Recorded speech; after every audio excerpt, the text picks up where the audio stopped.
Mga kapatid, dito sa Zoom natin at sa Facebook Live.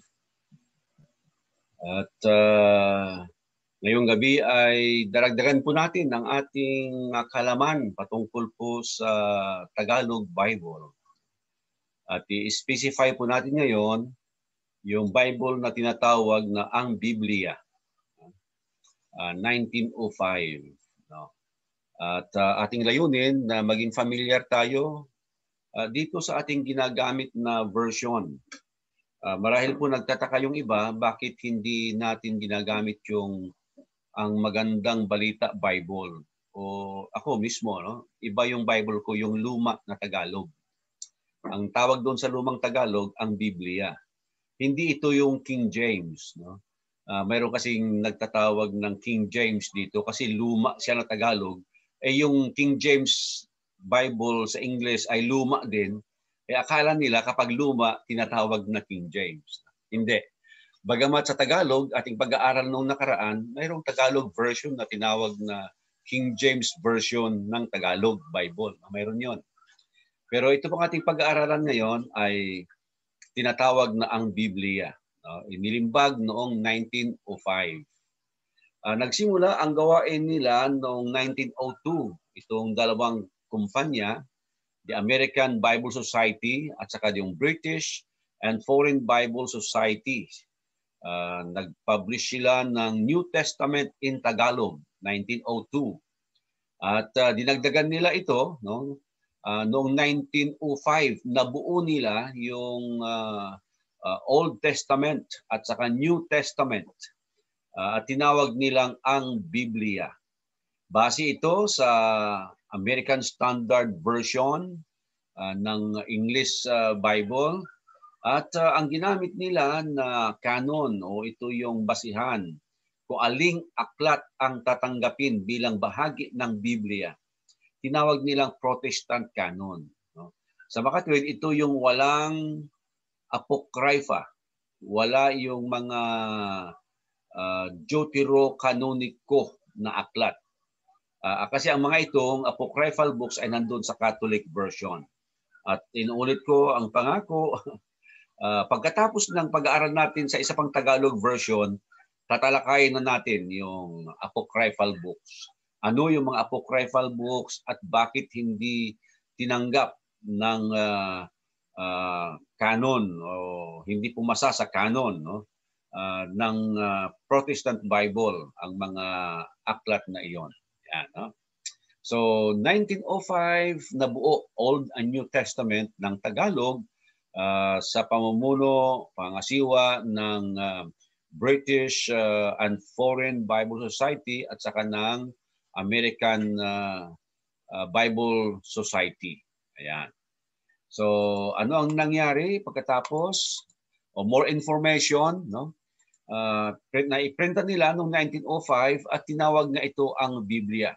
At it was patronized by the Filipinos, the Tagalog language speaking Filipinos. Mahabang panahon, no, ginamit nila ito. Ang ginamit na text, pinakabasihan ng translation from Hebrew to English, no, Tagalog I should say, ay Biblia Hebraica Stadtgartisia. At ang ginamit naman sa bagong tipan ay bagamat mayroong tinatawag na Greek text of Westcott Hort of 1881, mayroon din silang ginamit na 4th edition of the United Bible Society's Greek New Testament. So, translation siya, no, from Hebrew to Tagalog at saka from Greek to Tagalog. Hindi yung English to Tagalog, hindi po gano'n, no? Bagamat mayroong mga translation sa Tagalog na ganun ang ginawa. English to Tagalog. Hindi po safe yon. Kasi kung ano man yung suliranin, problema nung English translation na yon, tapos yung translation na yon, ita-translate mo sa Tagalog, edi mamanahin mo na anumang naging kahinaan ng English translation na yon. Katulad ng King James Version ng Tagalog Bible. Mayroon yun eh. So ang basihan nila ng translation, yung Old King James. So ano man ang kahinaan ng Old King James, hindi ganoon din yung Tagalog version. Tinawag ito na ang dating Biblia, 1905. Bagamat ang dating Biblia, hindi po ito pag-aari ng isang grupo na tinatawag nilang sarili nila na ang dating daan. Tinawag lamang na dating Biblia sapagkat ito nga yung luma. It was recognized by its title, ang Biblia or ang dating Biblia. At ito ngayon ay nasa public domain. Ibig sabihin, hindi na ito pinagbabawal na isipiin, kasi ang alam natin kapag nasa public domain, public property, parang ganun ba? Hindi ka na makakasuhan ng plagiarism or paggamit ng walang pahintulot. Wala na siyang copyright, ibig sabihin nun. Wala na siyang copyright. Okay? At nagkaroon ng revision ito noong 1915 at 1933. Ang revision ay isang tinatawag na formal translation. Ang formal translation ay isang word-for-word translation. Masasabi natin na pagsasalin talaga. Hindi katulad nung dynamic translation na thought for thought ang tawag. Anong ibig sabihin nun? No? Yung lagi kong sinasabi na babasahin nila yung talata, uunawain nila, at anong naunawaan nila, isusulat nila. Ganon, no? Hindi safe na translation yon. Ang ginawa dito sa Tagalog, ang Biblia ay letra, word for word. Ang translation. Bagamat meron din kahinaan ang sistemang ito, lalo na sa mga expressions, idiomatic expressions. Sabi ko nga, mahirap na i-word for word na translation yon. Yung mga idiomatic expressions na yon. At mamaya ay matutunghayan natin na ang Biblia o ang Tagalog Bible na ito, bagamat isa siyang translation, may pagkakataon na siya mismo ay gumawa din ng parang interpretation at hindi na actually translation. Mamaya yan, kikita natin. So word for word translation ang tinatawag na formal translation. At mayroong pinakabagong revision ang Biblia.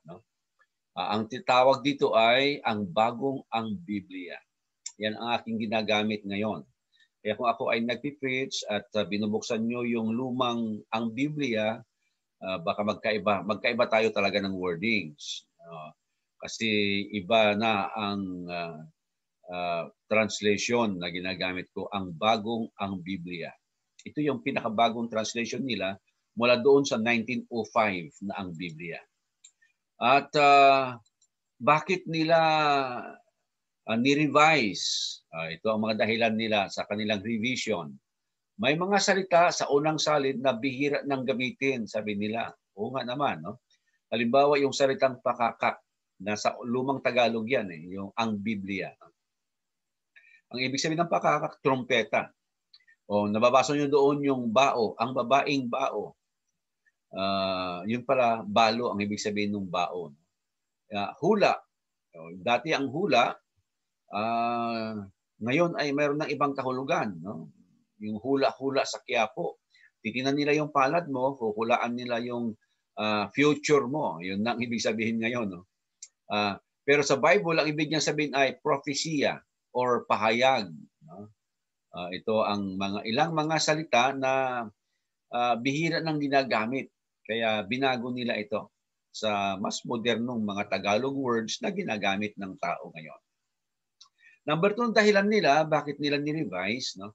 Ay dahil sa mga mas bagong teksto sa Grego na pinagbasihan ng revision. Mayroong mga natagpuan kasi, una yung textos receptos, ang tinatawag, basihan yun ng King James Version. No? Pero pagkatapos ng mga text na yon, ay mayroon pang mga nadiskubre na mga text, Greek text.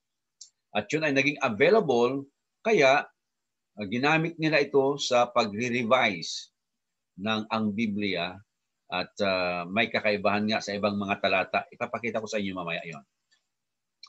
May mga pangungusap din sa unang salin na isinaayos. May mga verses na kakaiba ng arrangement ng mga pananalita o ng mga salita.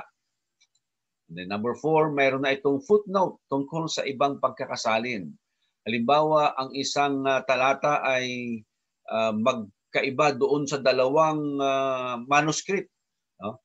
Mayroong footnote. Sasabihin niya, sa kabilang manuscript ay ganito ang sinasabi. Yan, no? So nagbibigay na siya ng choice. Yung una kasi wala siyang ganoon. Basta yung ano nakasulat, yun na yun. Wala na siyang paliwanag na sa kabila o sa ibang manuscript ay iba ang nakasulat. Wala nang ganoon. Number 5, yung tetragrammaton. No?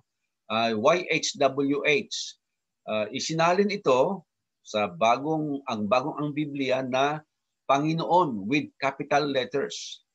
Sa lumang tipan kasi, sa lumang ang Biblia, Panginoon din pero capital P at saka small letters na. Kaya nagpaliwanag sila na kapag makita natin yung all capital letters na Panginoon sa Old Testament, ang tinutukoy niyan, ang isinalin nila ay ang tetragrammaton, YHWH. O alam naman natin na yung YHWH, hindi talaga yun binabasa ng mga Hudyo. Diba? Pag nakita nila yung word na yon, napakahuli. No? So para sa kanila, ang dating ay baka malabag nila yung isa sa mga 10 kautusan. Huwag gamitin ang pangalan ng Diyos ng walang kabuluhan. Yan. Kaya ingat na ingat sila, hindi nila ito binabasa. Sa halip, sinasabi nilang Adonai. Ang word na Adonai sa Hebrew ay nangangahulugan ng Panginoon. Kaya ito ang ginamit ng Tagalog, ang Biblia. Panginoon na lamang isinulat. Katulad din ng King James Version. No?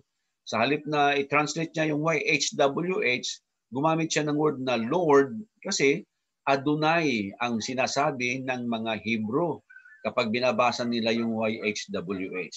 Now, yung American Standard Version, kaya gustong-gusto ito ng mga kaibigan natin sa Saksi ni Jehovah kasi ang translation niya sa YHWH ay Jehovah. At alam naman natin na wala talagang nakakatiyak kung ano ang pagkakasalin o pagkakabasa ng YHWH.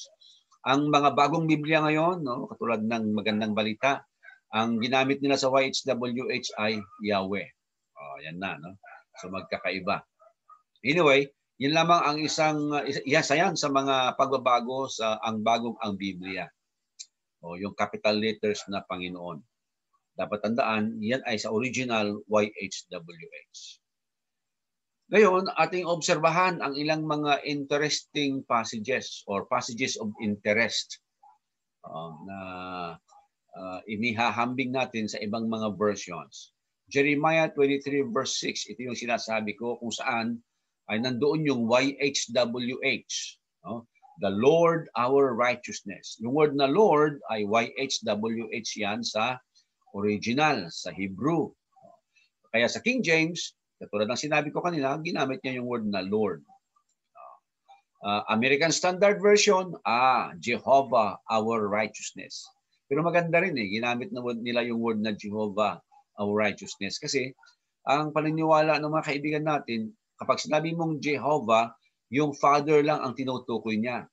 At hindi kasali daw yung anak, ang Panginoong Jesus. No? Hindi raw siya kasali sa word na Jehovah. Ang Jehovah, yung Ama lamang. Kaya lang, pag pinag-aralan natin ang teksto, Jeremiah 23 verse 6, sino ang tinutukoy na Jehovah our righteousness? Sino? No? Ang Panginoong Jesus. Kaya sa pamagitan ng talatang ito, masisira yung paniniwala nila na ang Jehovah ay yung Father lamang. Dito ang Jehovah our righteousness is referring to the Lord Jesus Christ. Kahit na yung hula, no? Yung hula na patungkol sa Jehovah na darating, prepare the way of Jehovah. Patungkol kay John the Baptist. Sino ang pinaghandaan ni John the Baptist na Jehovah? Di ang Panginoong Jesus. Kaya ang Panginoong Jesus matawag din na Jehovah doon sa lumang tipan, yung YHWH. Sa Tagalog ngayon, itong verse na ito ay ginamit ang salitang Panginoon. Ayan, dito sa verse 6, ang Panginoon ay ating katuwiran. Ito ay nasa luma pa, no, na ang Biblia. Kaya sa bago, capital letters na yan. Ayan. Panginoon in capital letters. Iyon ang sa bagong version. ang Biblia. Okay.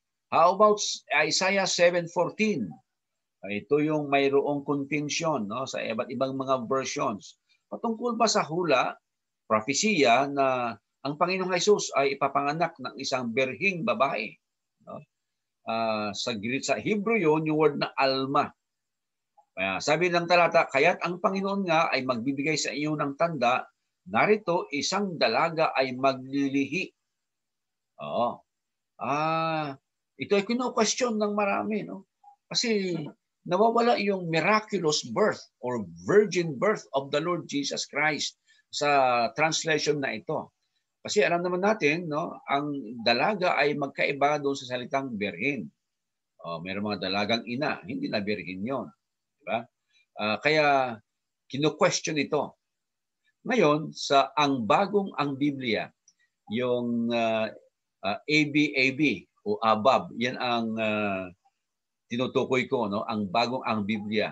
Hindi na isang dalaga ang ginamit nila, hindi isang berhin ang maglilihi. So mas maganda na ngayon, di ba? Hindi na ko-questionin yan ng maraming nakakaintindi doon sa Hebrew language. 1 Corinthians 7:36-38, isa pa ito na question din. Ano nga ba ang tinutukoy ni Pablo dito na relasyon? No? Ito ba'y mag-ama o mag-asawa o kaya magkasintahan? Yan. So sa lumang ang Biblia, ito ang sabi. Ngunit kung iniisip ng sinumang lalaki na hindi siya gumagawa ng marapat sa kanyang anak na dalaga, kung ito'y sumapit na sa kanyang katamtamang gulang at kung kailangan ay sundin niya ang kanyang maibigan, hindi siya nagkakasala, bayaang mag-asawa sila. So dito maunawa natin na ang relasyon ng tinutukoy ni Pablo ay mag-ama. Sinasabi kung yung isang lalaki mayroong anak at matanda na yung anak at gusto na niyang mag-asawa, hindi hayaan siya. Parang gano'n, no? Kaya lang, ito yung sinasabi ko mga kapatid na interpretation ang ginawa noong mga translators ng ang Biblia. Kaya sa ang bagong Biblia, hindi na katulad noon, nabago na, no?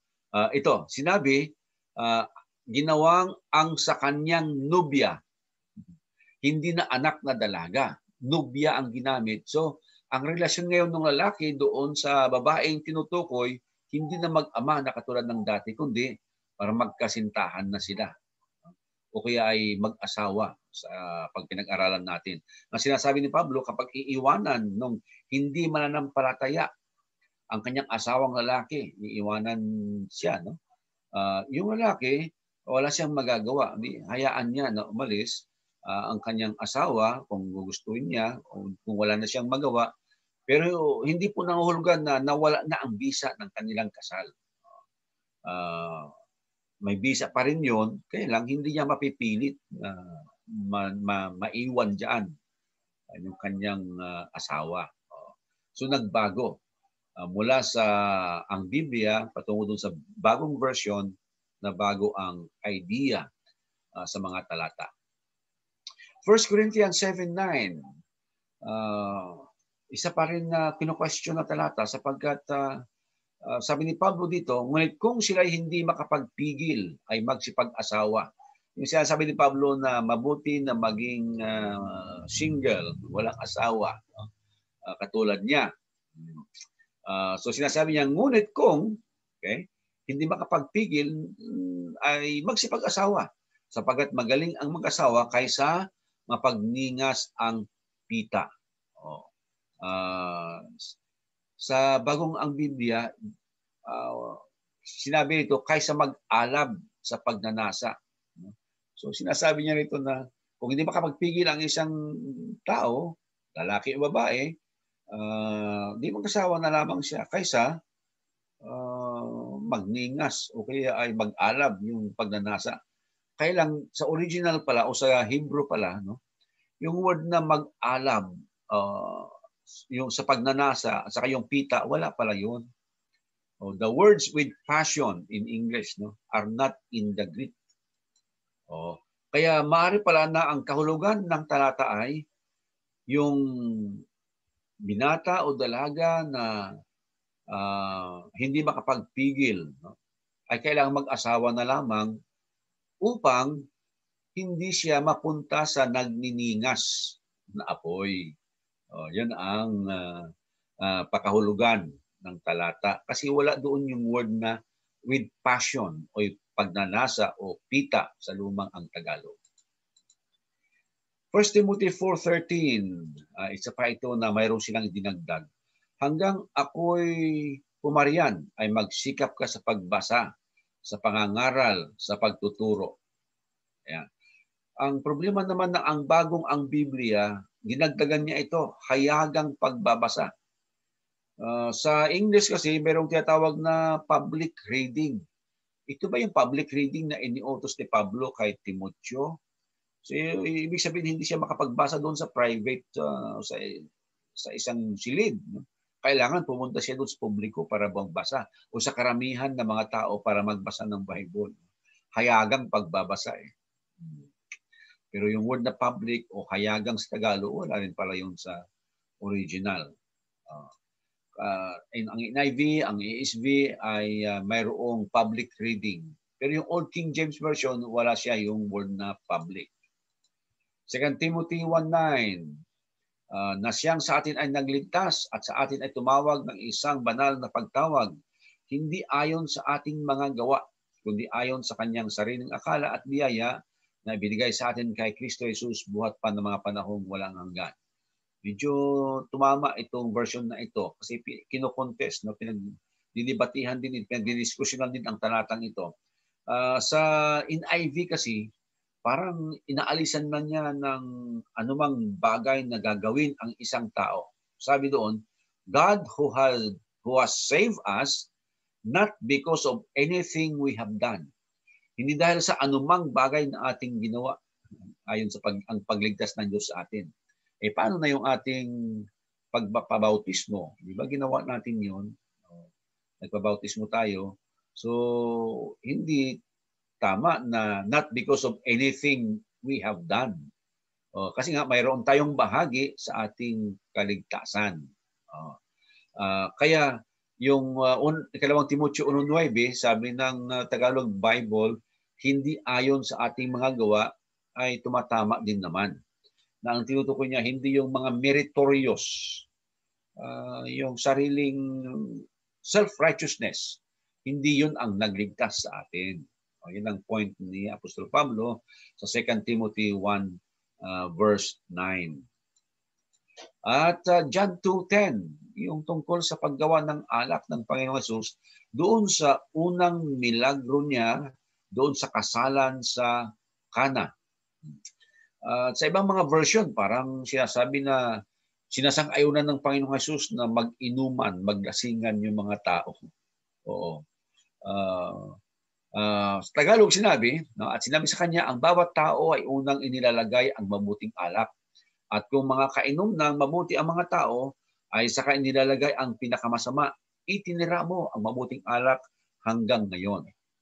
Kasi nga, ang Panginoong Hesus ay gumawa ng alak mula doon sa mga tubig, no, na inilagay sa tapayan. Now, mga kapatid, yung alak pala sa Greek, no, ay oinos, at ang salitang oinos ay ginagamit sa alcoholic o fermented wine at saka yung unfermented. No? One word lang yan. Kaya mahirap mong i-determine kung minsan yung bang oinos na yun ay unfermented na kalalasing o yung fermented na kalalasing o unfermented hindi na kalalasing. Kasi the same word eh. Kaya itong ginawa niya sa ating pagkakaunawa sa mga talata, hindi ito nakalalasing. Kaya lang ang pagkakasabi kasi dito sa Tagalog, kung mga kainom ng mabuti ang mga tao. So parang nalasing na ba sila? Nakainom na ng mabuti. Sa kanila inilalabas daw yung may kapangitan ng alak. Pero ang Panginoong Hesus, hindi ganoon ang ginawa. No? Mabuting alak pa rin yung natikman nila pagkatapos na sila ay makainom. Yung translation o revision sa ang Biblia, ganito yon. kapag ang mga tao ay nakainom na. Ewan ko kung ito ba expression. No? Expression na ito, hindi ito translation eh. Di ba mayroon tayong mga naririnig, sabi nila, lasing ka no? Sabi niya, sumasagot ng iba, hindi ako lasing, nakainom lang. Oo, nakainom lang. So para itong expression at hindi siya translation. Sa NIV, parang tinutolerate ng Panginoon yung drunkenness o paglalasing. Kasi ang ginamit niyang word ay they have drunk freely. Talagang nag-inuman sila ng libre-libre, no? To the max, parang gano'n ang ginawa nila. Saka palang nilalabas daw yung pangit na wine. Okay? So yun ang isang observation natin sa John 2:10. James 5:16. Magpahayagan na kayo sa isa't isa ng inyong mga kasalanan at ipanalangin ng isa't isa ang iba upang kayo magsigaling. Malaki ang nagagawa ng maningas na panalangin ng taong matuwid. Para ba itong pagkumpisal? Parang kumpisalan ito. No? Kasi sabi, magpahayagan kayo ng isa't isa sa inyong mga kasalanan. So ipapahayag mo ang iyong kasalanan. Kanino? Sa isa't isa. Pero ang isang finding dito, yung salitang ginamit para sa salitang kasalanan ay hindi pala yung Greek word ng kasalanan, which is amartia. Yung word na sin kasi, amartia yan sa Greek. Pero sa verse na ito, hindi pala amartia. No? Kakaiba siya. Kaya ang nararapat na version sana o na translation ay fault. Katulad ng lumalabas sa King James Version. Kamalian lamang. No? Faults. Confess your faults one to another. Yung mga pagkakamali natin na ating nagagawa sa ating mga kapwa, yun ang ating ipapahayag, kukumpisal. Kanino? Kung kanino ka nagkasala o kanino ka nagkamali. Ganoon pa man, kahit na-translate itong nakasalanan, kung ating uunawain, hindi ito nagtuturo ng pagkukumpisal sa pari. Hindi. Ang verse na yan, hindi pwedeng gamitin ng napatunay na kumpisal sa pare. Bakit kanyo? No? Kasi ang sinabi ay, magpahayagan nga kayo sa isa't isa ng inyong mga kasalanan. Kung kasalanan man ang gustong gamiting translation. Okay. Ano bang nangyayari doon sa kumpisalan? Yung pare nandun sa loob, yung tao na sa labas, ikukumpisan niya yung kasalanan niya doon. Pero ang talata ay nagsasabi, magkumpisalan kayo sa isa't isa. Ang tanong, yung bang nakikinig doon sa loob, yung pare, ikinukumpisal din ba niya ang kasalanan niya doon sa nasa labas? Para mangyari ang nasa talata, sa isa't isa, sabi eh. Sa isa't isa eh. Hindi. One-way traffic lang yung kumpisalan. Yung taong pumunta doon sa confession box, siya lang ang nagko-confess ng kasalanan niya. Yung nandun sa confession box, hindi naman siya nagkukumpisa ng kasalanan niya.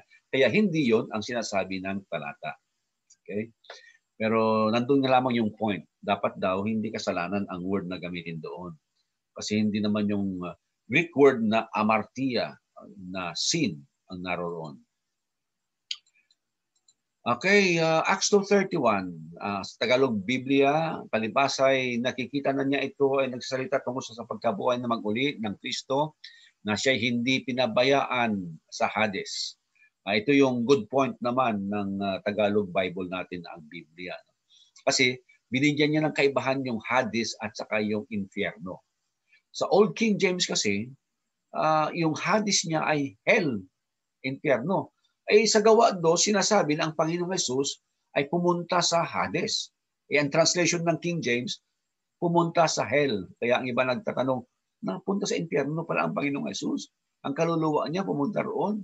Sabi, you have not left my soul in Hades. Sa King James, in hell. Sa Tagalog, tama ang pagkakasalin nila. Bagamat hindi translation. Kasi Greek ay Hades, ang Tagalog niya ay Hades pa rin. Ang English niya, Hades pa rin. O ang pronunciation lang sa English ang may kaibahan. Hades. Hades. Yan lang, no? Okay. So iba kasi ang Gehenna, ang infierno, no? Hell. Sa Greek yan ay Gehenna. Translated as hell or infierno. Yung Hades naman, hindi yung Gehenna. Hades is Hades, Dalawa yung pinag-aaralan natin nakaraan, dalawang lugar doon, yung Paraiso at saka yung Tartaros. Tumama dito ang Biblia, luma at saka yung bago.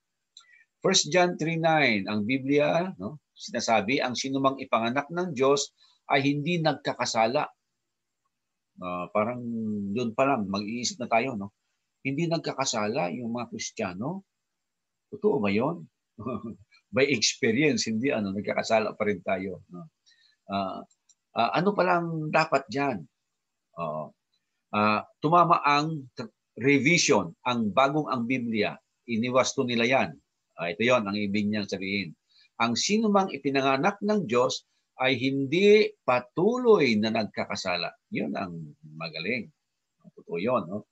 Hindi tayo tuloy-tuloy na nagkakasala kasi ayaw natin ang kasalanan. Nalulungkot tayo pag nagkasala tayo. At tayo ay nagsisisi. Pinapahayag natin sa Diyos ang ating kasalanan. Unang 1:9.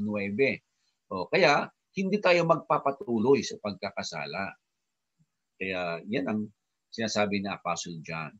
Mga pinanganak ng Diyos, hindi sila magpapatuloy. Magkakasala, oo. Madadapa, oo. Mahuhulog, oo. Pero hindi magtutuloy-tuloy yan.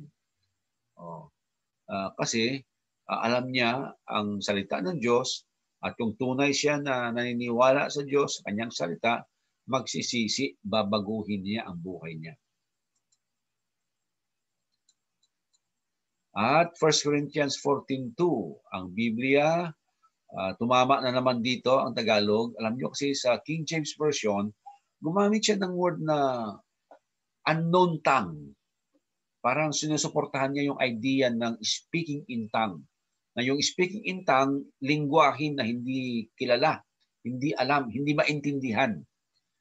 Sa Biblia, ang Tagalog Biblia, gumamit lamang ng wika. Sapagat ang nagsasalita ng wika, wala yung word na unknown. Ganon din sa ang bagong ang Biblia, ang nagsasalita ng ibang wika. Wala yung word na unknown kasi wala yun sa original. Kaya sa mga translations na mayroong word na unknown, ito ay tinatawag na italicized. Kaibang-kaiba ang pagkakasulat ng word na unknown. Ibig sabihin, wala sa original. 1 John 5:7, ito yung question. No? There are three that bears witness in heaven. Yan, no? The Father, the Word, and the Holy Ghost, and these three are one. Paborito ito ng mga hindi nakakaalam para patunayan ang Trinity. No? The three person in one Godhead, Father, Son, Holy Spirit. Sa Old King James mayroon yan. Pero ito pala ay walang basihan na Greek text. Greek text. Yung mga manuscripts, wala doon. Isiningit lamang ito ng mga translators na nauna. Kaya dito sa ang bagong ang Biblia o kahit nasa ang Biblia, inalis na ito. Wala na. Matthew 28:1. Ito rin. Yung patungkol sa pagkabuhay na muli ng Panginoong Hesus. Ano bang alam natin na araw na nabuhay ang Panginoong Hesus? Hindi ba first day of the week? Araw ng linggo siya nabuhay. Subalit, sa lumang ang Biblia, ito ang nasusulat, nang magtatapos ang araw ng Sabat. Hindi pa tapos ang araw ng Sabat. Ikapitong araw yung Sabat. Magtatapos pa lamang. Nang nagbubukang liwayway na ang unang araw ng sanglinggo, ay nagsiparoon si Maria Magdalena at ang isa pang Maria upang tingnan ang libingan. Nung dumating sila doon, wala na doon yung katawan ng Panginoong Hesus. Pero ang point of contention ay, bakit sinabing nang magtatapos ang araw ng Sabat? So, hindi pa tapos yung Sabat. Sabado pa yun. Kaya sa ang bagong ang Biblia, binago po yun. Ito na, pagkatapos ng Sabat. Tama yun. Pagkatapos ng Sabat, linggo na eh. Linggo yung pagkabuhay niyang muli eh. So, tapos na yung Sabat. Ganoon din ang ginawa ng ibang mga versions katulad ng New King James Version, now after the Sabbath na. Revelation 3:14, ang patungkol sa Panginoong Hesus. Para bang lumalabas na ang Panginoong Hesus ay nilalang na una sa lahat ng mga nilalang. Kasi ganito pagkakasabi. At sa anghel ng iglesia sa Laodicea ay isulat mo ang mga bagay na ito ay sinasabi ng siya nawa ng saksing tapat at totoo ng pasimula ng paglalang ng Diyos. ng pasimula ng paglalang ng Diyos. Parang siya yung nauna sa mga nilalang ng Diyos. Hindi naman nilalang ang Panginoong Hesus eh. Kasi siya ang tinutukoy dito. O paniniwala ito ng mga taong hindi naniniwala ng Panginoong Hesus ay Diyos. Sinasabi nila, hindi siya Diyos kasi nilalang siya ng Ama. Parang gano'n, no? Nilalang siya ng Diyos. Pero itong pagkakasulat ng ang Biblia ay kino-question ito. No? Ang ibig sabihin po ng talatang ito, sa lahat ng mga nilalang, no? Sa lahat ng ang Panginoong Hesus ay mayroong tinatawag na preeminence. Kaya itong sa pagkakasabi sa NIV ay tumatama. Ayun, no? To the angel of the church in Laodicea write, these are the words of the Amen, the faithful and true witness, the ruler of God's creation. Ang Panginoong Hesus ang naghahari. Siyang una sa mga lalang ng Diyos. Ayan. O, hindi siyang naunang nilalang. No? Siyang una sa mga nilalang. Paano ba sabi? Siya ang may kapangyarihan sa lahat ng nilalang. Yun, mas tama yun. Okay, so in conclusion, tayo pa rin ay nagpapasalamat no, na i-translate sa Tagalog at sa ibang mga lingwahe, dialect ng Pilipino ang Biblia. Kasi layunin ng Diyos, maunawaan ng common tao ang kanyang salita. Kaya nga nung i-translate ito sa Greek, yung ginamit na Greek, hindi yung formal na Greek, kundi yung common Greek na ginagamit, sinasalita ng mga common na tao. So makatid gusto ng Diyos, yung mga common na tao makaunawa ng kanyang salita. So, magpapasalamat tayo na naisa din sa Tagalog, sa Ilocano, sa Bisaya, Cebuano, Hiligaynon, at iba pang mga lingwahe ng Pilipinas. At ang mga translation, siyempre, hindi naman sila inspired, hindi sila kinasihan. No? Kapag kinasihan sila, may iwasan ang mali. Katulad ng mga unang mga writers, mga apostles and disciples, mga propeta na sumulat, sila ay guided by the Holy Spirit. Kaya yung mga isinulat nila, walang mali doon. Pero ibahin natin ang translations. Okay, katulad ng Tagalog, ang Biblia, at saka ang bagong ang Biblia. Kaya napansin niyo, may mga binago-bago mula doon sa ang Biblia at saka sa ang bagong ang Biblia, may mga improvements. No? Kasi ang mga gumawa niyan ay mga tao rin na may kahinaan, may limitasyon. Nung una, akala nila tama na yon, pinag-aralan nila ulit, at meron na naman, binago nila. Ayan. Yung original na autographs na isinulat ng mga writers, yun ang tinatawag natin na inspired. Pero itong mga translators, hindi sila inspired. Ganon din ang kanilang mga ginawa. Ganon pa man, ay na-appreciate po natin sila. Salamat tayo sa kanila. So mga kapatid, no, salamat at meron tayong Tagalog Bible at mas madali nating unawain, no? Kaysa sa manghiram tayo ng lingwahe ng iba na ating binabasa. Kasi isa sa mga rules ng pag-aaral ng Bible ay gamitin mo ang version ng Biblia na mauunawaan mo. Yun po ang isang mahalaga sa pag-aaral ng Biblia. Yung lingwahe na naiintindihan natin, yun ang ating gamitin. Okay, yun po lamang at pagpalain nawa tayo ng Panginoon.